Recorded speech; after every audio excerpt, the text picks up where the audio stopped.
Morning, everybody. Morning.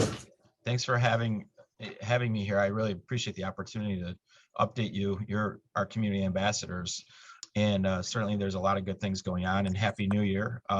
2022 was really probably one of the strongest years we've had as a community coming out of the pandemic and executing on our post-pandemic recovery strategy, centered around the White Pine Business Park, which everybody knows.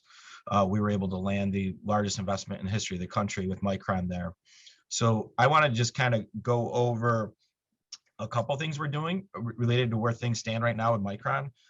Just update you on two or three other related county issues that you might be interested in, then take your questions. And that's really what I want to do. But related to Micron, when we were going through the selection process, and then specifically the last, say, 45 days when we were negotiating all of the crossing our T's and dotting our I's, we knew that the semiconductor industry was going through a downturn. And essentially, this isn't your regular downturn. They're not losing customers, but in 2020 and 21, when you were going through a pandemic, just like a county government, when we were running around buying up more materials and more supplies than what we needed, we didn't know what was going to happen, right? And so the same thing happened with Micron's and Intel's and Samsung's customers. They all bought up more chips preparing for something than they needed. So really what the industry is doing in 2023 is there's a correction. They had banner years in 21, 22, and 20, but some of that was artificial. And they have inventory, and the inventory's got to get out into the marketplace, into the consumer's hands. And so they've slowed down production. But we knew this before we even announced the deal. So a lot of people see these reports that, there might be workforce, cuts, and there will be with these companies in 2023. But that wasn't anything that was a surprise to us. Originally, the construction schedule was going to be faster. So we factored that in. So from the construction schedule, nothing has changed, right? The commitment to the community has not changed. We knew that they were not going to do it with capital spend in 23. We knew they would likely have headcount reductions worldwide, just like every other company. So this isn't news. This isn't something to be worried about. We have received this project's a two-phase project. We received a $48 billion application to the county IDA. That's two fabs. That alone is the largest application in the history of the United States that anybody has ever received. And we are working every day on getting the site prepared for construction. That requires us things such as rezoning from 60 parcels to all industrial zoning, right?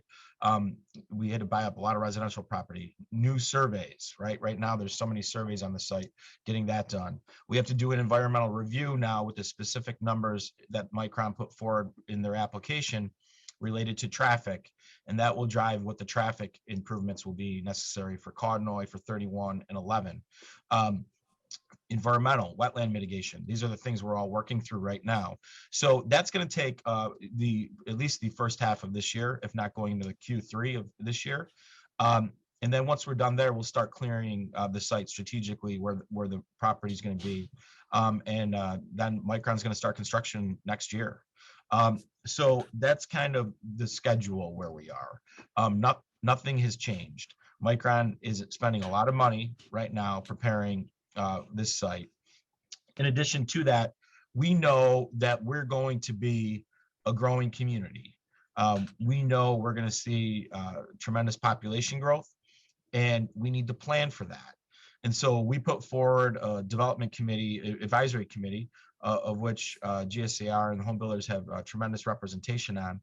And for two things: one, to message what's going on and the related planning efforts, but two, to get feedback.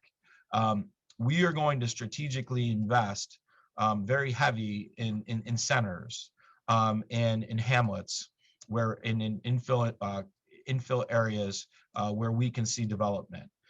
And we want planned communities. We don't want ugly sprawl. And we want the development that happens today to be an asset for the community 20 years from now. It pains me to drive through the north side of the city of Syracuse up Old Liverpool Road and seeing some of the inventory that you have. That is not what we want moving forward. And so what we're doing is we are investing heavily in our towns. We have more planners we're hiring, 4 new planners that are all going to support our towns with planning options. We want to coordinate planning between our northern towns where a lot of the initial activity is going to be. We are going to pay for a comprehensive plan for the town of Clay, the town of Cicero. We are going to have a specific plan for Brewerton, a specific plan for Three Rivers, a specific plan for Bridgeport, all centers that have the ability to be waterfront communities where you see more commercial and residential growth that have infrastructure. These are the types of things that we are going to be doing. And then, in addition to that, we need to plan for, necessary workforce, right? Not just for manufacturing, for the semiconductor industry, but think about our medical infrastructure we have in the community. Very stressed today, as is, in year 3 of a pandemic, and the competition with nurses and technicians. So we need to produce more nurses, more technicians. So you'll see a lot of investments being made in partnerships with our hospitals, community colleges. So we build up those pipelines and invest in those areas as well. So we need to plan today for a community that's not 477,000 people, but that's going to be 650,000 people in the next 7 or 8 years. So a lot of those efforts are ongoing. And certainly we're going to invest heavy in these centers, but we want to make it easier just for organic growth, right? Your rank and file builder that wants to go get 10 homes built in an area, how do we make that easier? And that not all towns are created equal. Not all town planning commissions or zoning boards are created equal. Certainly we understand that. What can we do to streamline that? Getting feedback from the folks on the ground is what we're going to do. And then we're going to use our bully pulpit that we have and that you've given us to push these communities to modify some of their behavior to get this done easier. Also related to that, Micron continues to invest in the community. We have a $500 million community benefits agreement, $300 million of which Micron's putting in, $200 million that will come from the state and other partners. Initial investments, $10 million in STEAM and STEM education with the countywide STEAM school and some of the other school districts. You've seen probably lots of announcements around chip camps with some of our high schools. This will happen regionally. Eventually, this will be more than just Onondaga County schools, Oswego County, certainly Madison, Cayuga down the road as well, as this is going to be a regional workforce and regional efforts to produce talent for today and for tomorrow. Investments in early childhood with the YMCA, the most got an investment as well. So you'll see strategic investments from the company. This is real money they're spending today into the community. We are working extremely hard at fulfilling the opportunity and promise we have to be the semiconductor hub for memory technology in the world. That's what we are today. That's the opportunity. And if we do our job well, that will prove true for generations. And so I have been directly engaged, just like I was with all the semiconductor companies, at courting all the supply chain companies, the large ones that need to be here with Micron. And we've already got about 4 commitments. We're working out what those commitments look like. I'll be in California next week. Hopefully, I think there's flooding there, so hopefully the events didn't get canceled. But hopefully next week, meeting with more supply chain executives. But with these companies, these are jobs, right?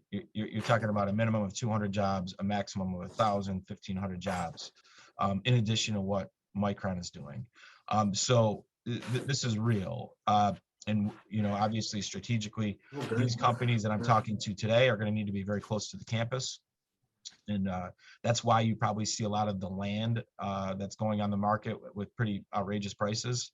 It will be interesting to see what one of these actually lands, where it lands. but we have site control over strategic property that we purchased in advance of the announcement that many of these companies will go to. But what we're seeing as well is that there's a recognition across the country now that we are growing, and that Central New York is poised for population growth, poised for economic growth and jobs. And so we have other manufacturing, quite frankly, that we just never saw that is looking at us. Other projects that before Micron, we would be jumping up and down about, right? You know, $200 million investments, $300 million investments. Remember, the largest investment in our company or community's history by a private sector company was Amazon, you know, a couple of years ago, 450 million. You know, Micron's 250 times larger than that.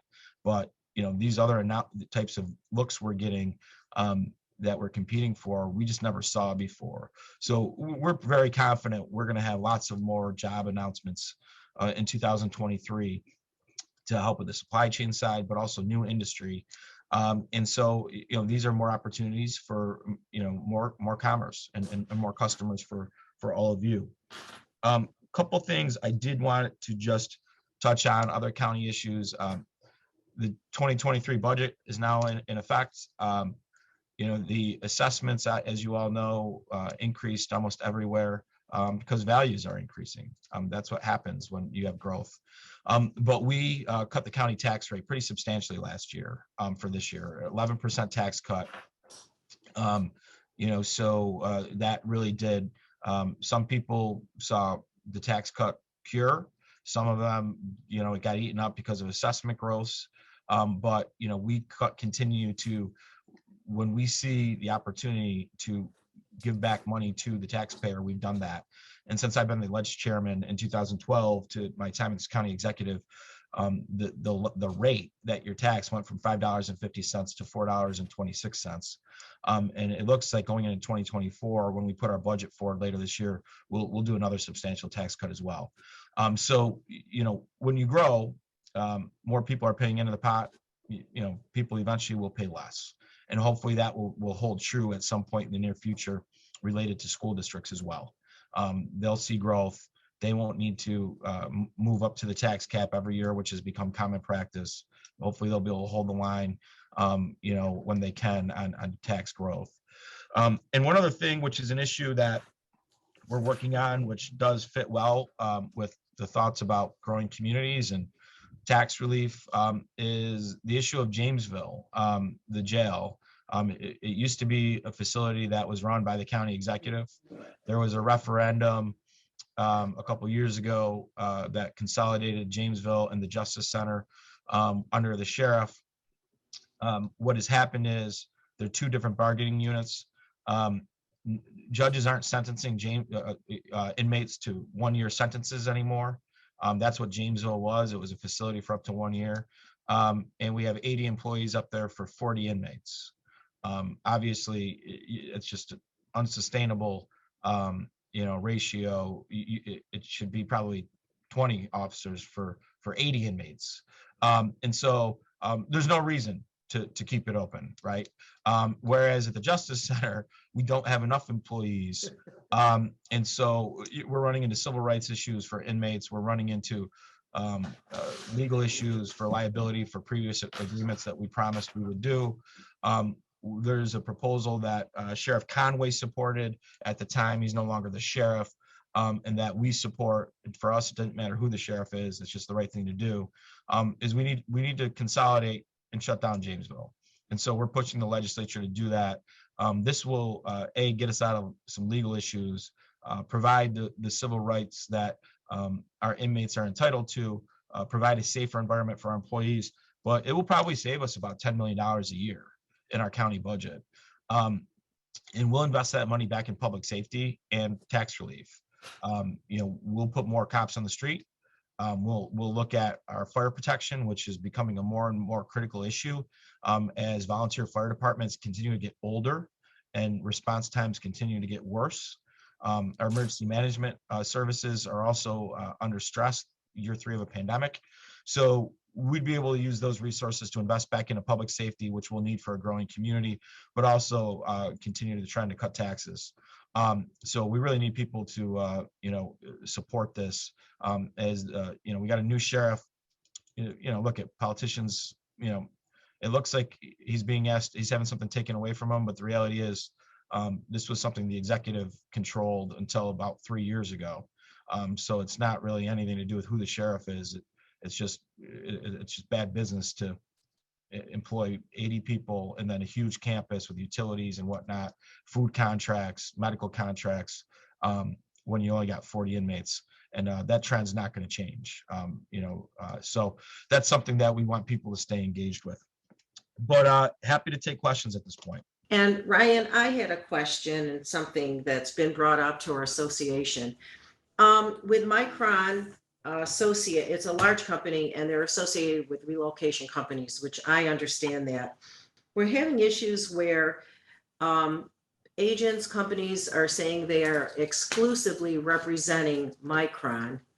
And I just wondered if there was any contract that was exclusive with companies or realtors that Micron would be using them as they come and bring their people. I just wanted everyone to understand that we're Switzerland at the Association of Realtors.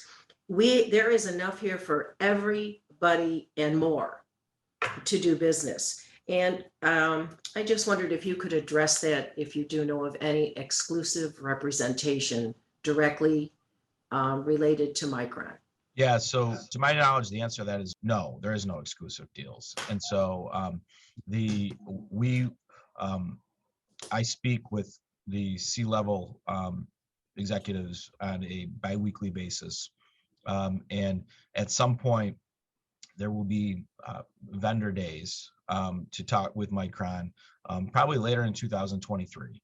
But they may have previous relationships at some point that folks previously worked with Micron and they're marketing that.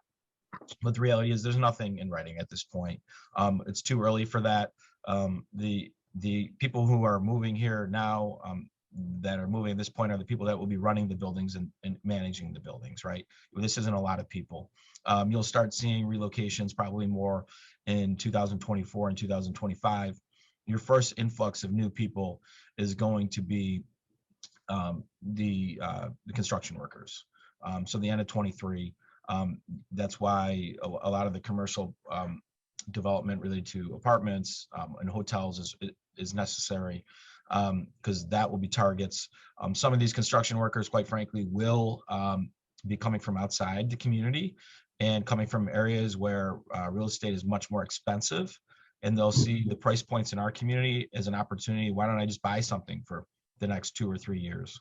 And so because really this is going to be a 20-year construction project. Some of these companies on this, their workers will probably work on this for 20 years. They probably just move here overall.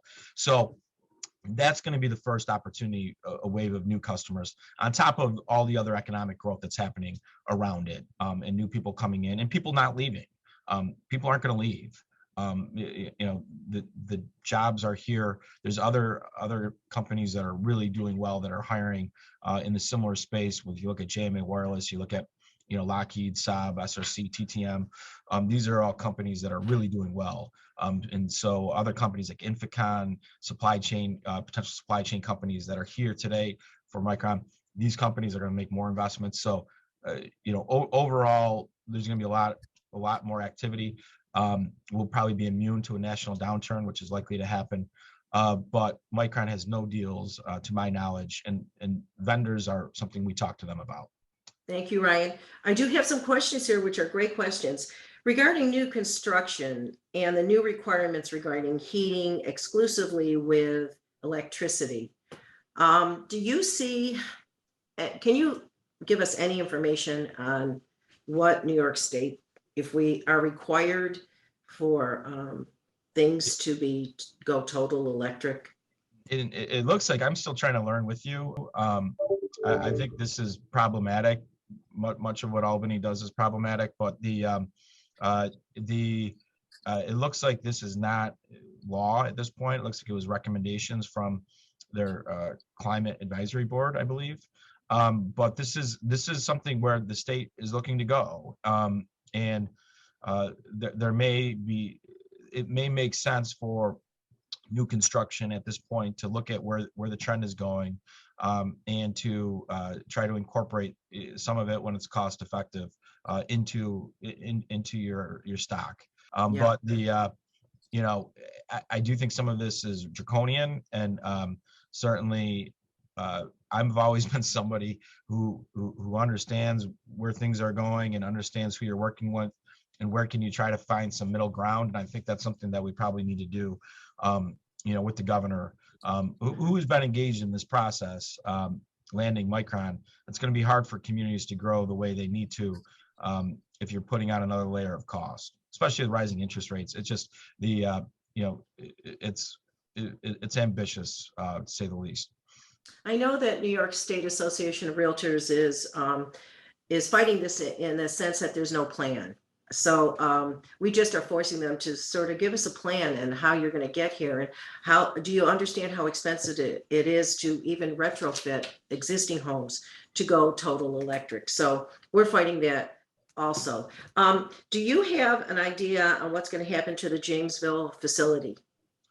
So yeah, so essentially that would be my decision, right? And so what we would do in any sort of situation is we would, hopefully the legislature will act in February and we can start the process, and then we see how it goes, right? We still have the facility there in case, we would have about 25% capacity at the downtown Justice Center. And we always had the ability to build up to go higher. And so we would see how it goes. And then eventually, if we did not need the facility, it's a huge campus. You want to talk about a campus that could be redeveloped into a neighborhood. You got one right there. Mm-hmm. Ryan, this is Dave Gould from Cuyahoga County, the chair over here. How are you today? How are I just you? want to thank you for helping us out when we need answers to questions. You and your staff have been great, but my superintendents of highways have been asking, especially in Cato and Weedsport, is there any new road construction that you know of that will be happening? For this deal? Yes. Yeah. 31's, and again, you share part of 31. So that's definitely going to need improvements long term. When you're looking at the third and fourth fab, you're going to have to do something with 481 with another exit and or potentially an exit at 81. Maybe Mud Mill Road would be a good candidate for that. So you're going to see construction. Believe it or not, the first fab, what needs to happen probably won't be as much as people think it is. You're talking about 3,500 employees, but you're talking about 4 shifts of employees at different times. So the impact isn't that great, but in Cicero and Clay right now, you already have traffic issues. So we're encouraging the state, who owns 31 and 11, to whatever you're going to do in year 8 or 9 of this process, why don't you start doing it in year 1 and just get it done? And so that's what we're trying to encourage. But yeah, 31 is going to definitely need something. And when you think about mobility, right, of a growing community, a growing region, we talk a lot about bus rapid transit, in the city of Syracuse and getting to different spots like other larger metros. One of the real great opportunities, Dave, is a bus rapid transit opportunity on 31 that connects our counties and all the way to Madison County as well. As kind of an employment hub. So, the way people move around in a growing community is going to matter. It's going to be different, but necessary. Great. Thank you very much. Brian, I have a question. With the announcement of Amazon laying off about 100 employees or more, any concerns with that? Is it local or is it just a national comment? Yeah, I think what you're seeing is companies anticipating a slowdown. And really what you're talking about is more of a white collar workers, because that's where the immediate savings is. But that doesn't impact us, right? We don't have the technology jobs at Amazon. They've far exceeded their job numbers that they promised us 3 years from now today. I believe we have close to 2,000 people working there, and they promised us 1,000. So that's really been a nice success. And again, these are jobs that there's competition for. The wages, initially were about $15-16 an hour with benefits, which really helps that for a large chunk of those jobs, which we need. Now the wages are, $20 an hour, because of the competition, and which is good. So you're talking about, better wages, you're talking about benefits, and Amazon pays for higher education and college as well. I do have a question, and this is a hard one to answer, and we get this question quite a bit. How quickly do they project the population to increase? How many new homes will they project to be will be needed, and how soon will they be needed? Yeah, it's difficult, right? So we what we do is we prepare. The nice thing is today, through our countywide plan, which is done, in which I know those who are in the development committees got a preview to it. We're underbuilt today, right? That's why you see the drastic increases going on, right? Everybody lives differently. You're not having as many kids. The housing stock's changed. More people get divorced, so you have more adults buying properties. These are all just the way society is. So we don't have enough houses today to meet our own community. So it's hard to say, like, how many do we need moving forward when we don't even have enough right now. And so we believe if by the first fab, if we have an additional 10,000 units, we'll meet the needs of the first fab. So when you hear what's the easiest way for us to get there, it's through development of centers. What's a center? Great Northern Mall, that's a center. Shopping Town Mall, that's a center. Finding a center in the town of Cicero where you're doing what is being done in Nashville and Charleston, where you have great housing with commercial and amenities in walkable communities. Centers in Brewerton and Bridgeport, Three Rivers, the Inner Harbor, the 15th Ward, looking at communities that the housing stock just really doesn't work as well as it used to. Some of our hamlets, Mattydale, even in the town of Gaddis, Westvale, some of these communities where there's still good neighborhoods, but they don't have any good real ways to get to amenities and walkability. So engaging with those neighborhoods and what can we do to prepare those neighborhoods for the next 50 years. So these are all things that we're working on and investing a lot of money in as well. I have a question here. Clay just nixed a PUD project after initially approving it. What are your thoughts on that? Are they referencing the $100 million one in Cicero? I'm thinking that. I'm not sure. Yeah. So if this is what we're talking about, the one that was just in the newspaper, that property where that's located, there's fractured ownership. So they were it looked like to be a good plan that you could work with, but it looked like you're doing too much on the parcel. And so we're communicating with that developer and also the other owners of the other parcels. What we would like to see is, we think that's where the town center in Cicero should go. And so we would like to see either the entities working together or one entity taking over and then working with our planning department to refine the proposal and really do it right. So we knew that one was going to go down. But we don't think that's the last proposal that will be forward there. We need to kind of get things working where it's a real town center project, not something that's doing a lot on a small piece of property. And this is our last question. This is from a commercial broker. Are the contracts with Micron in the county signed both ways? And Century 21 Corporation has been contracted with Micron for looking for 2 to 3 year rentals. Now this is commercial, so I'm sure it's to build apartments. Condos are difficult to get approved, but I wonder if you could address. Yes. So with signed, I guess, what do you, what we do with anybody related to an economic development project is, we give benefits, right? And if you do X, we give you Y. And so you don't get the benefits unless you do what you say you're going to do. So the reality is Micron has their manufacturing in Taiwan in China, Singapore, and Korea.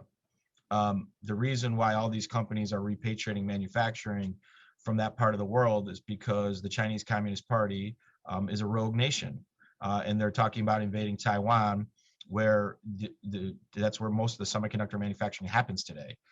If that happened, what we've seen with inflation would probably triple. So you're talking about huge world global issues, national security issues.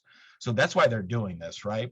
And so they're doing this because it needs to happen, but also they're doing this because they have a real problem with their companies to exist potentially, as the semiconductor competition Micron has are companies that the Chinese Communist Party actually owns.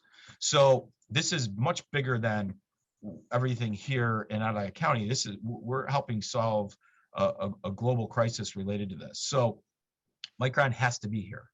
They picked us, right? We went through a 1.5-year selection process where they picked us, and they got to do it. They don't do any other manufacturing here. They do a little bit in Virginia, Manassas, Virginia, in Boise, where their corporate headquarters are. It's more of an R&D facility.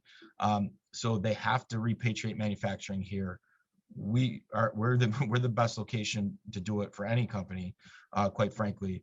But Micron is coming here. So do we have signed contracts? Yeah, we do. Could they break them? Sure, they could. But it would be inherently against their own interest.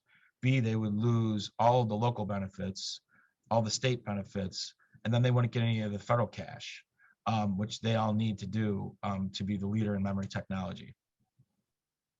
Ryan, thank you so much for all your insight, for all your innovations. We are so proud at what you're doing, and we appreciate your time. And we will have monthly meetings with you, which is very exciting for updates. So once again, Happy New Year. Have a wonderful day, and thank you for coming here and speaking with us.